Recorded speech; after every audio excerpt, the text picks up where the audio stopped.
يشجعوا على زراعه القمح. يشجعوا ازاي؟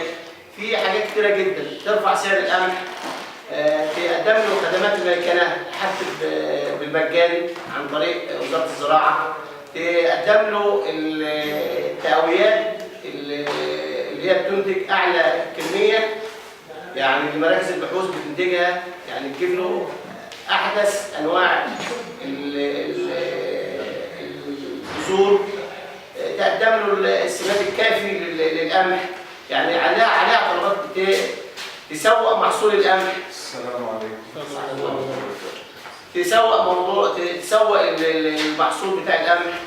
فاحنا بنزرع مساحه القمح دي دلوقتي حاليا بتكفينا 55% من استهلاكنا، وبنستورد 45. فعيب على مصر اللي هي كانت سنه الغلال زمان انها تستورد 45% من احتياجاتها في القمح. فلنا مطالب عند الحكومه الحاليه، سواء هي حكومه محلب او اي حكومه تيجي، لنا مطالب. يعني ابسط حاجه ترفع سعر الدب القمح من 420 ل 450، يعني 30 جنيه من مشروع على اساس متوسط انتاج الفدان 15 ارداب ب 30 جنيه ب 450. يبقى 450 جنيه الفرق ده هم بيعدوا زياده اسعار الوقود اللي هو ارتفع من الصفيحه بتاعته اللي هو ال 20 ريت ارتفعت من 22 جنيه ل 36. يعدوا شكاره السماد اللي هي 50 كيلو ارتفع سعرها من 75 ل 100 جنيه. يعني العماله برضه ارتفعت. فلا بد من اننا بنطالب المسؤولين في وزاره الزراعه بخصوص القمح. القمح ده من لا يملك قوته لا يملك قراره. يعني من لا يملك قوته لا يملك قراره. وان الانتاج الزراعي اللي احنا الفلاح اللي هو العمود الفقري فيه بيمثل 45% من الناتج المحلي.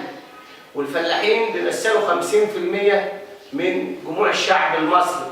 ومع ذلك الدستورين الاثنين سواء دستور الاخوان او دستور السيسي الاثنين تناسوا موضوع الفلاحين خالص.